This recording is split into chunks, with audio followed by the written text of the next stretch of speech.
పులిచెర్ల మండలం తూర్పు విభాగం అటవీ ప్రాంతమైన పాలెం పరిసర ప్రాంతాల్లోని చింతల వంకల తిష్ట వేసి స్థానికంగా పండిస్తున్న పంటలపై దాడులు చేస్తున్న ఒంటరి ఏనుగు గత 2 రోజుల క్రితం జాతీయ రహదారిని దాటి పశ్చిమ అటవీ ప్రాంతమైన గోగులమ వంక పరిసర ప్రాంతాల్లో తిష్ట వేసి స్థానికంగా ఉన్న పంటలపై తన దాడుల పరంపర కొనసాగిస్తుంది. దీంతో స్థానిక రైతులకు కష్ట నష్టాలు తప్పట్లేదు.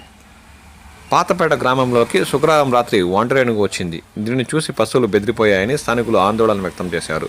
గ్రామస్తులు గుర్తించి గట్టిగా కేకలు వేయడంతో ఒంటరి ఏనుగు అడవిలోకి తిరుగు ముఖం పట్టింది.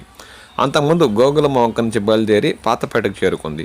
డంపింగ్ యార్డ్ సమీపంలోని రెడ్డప్ప, గురుప్రసాద్, కుప్పయ్యలకు చెందిన చింత చెట్ల కొమ్మలను, శంకర్, ఈశ్వరెడ్డి, రఘుపతులకు చెందిన మామిడి చెట్ల కొమ్మలను విరిచేసింది. వేరుశెనగ, టమోటా, అనప, అలసంద పంటలను, డ్రిప్ నీటి పైపులను ఒంటరి ఏనుగు ధ్వంసం చేసినట్లు స్థానిక రైతులు ఆందోళన వ్యక్తం చేస్తున్నారు. పశ్చిమ అటవీ ప్రాంతంలో తిష్ట వేసి రాత్రి వేళల్లో పాతపేట పరిసర ప్రాంతాల్లో సంచరిస్తూ స్థానికంగా పండిస్తున్న పంటలపై తన దాడుల పరంపర కొనసాగిస్తుండటంతో మండలంలో రైతులకు ఏం చేయాలో దిక్కుతోచని పరిస్థితి దాపరించింది.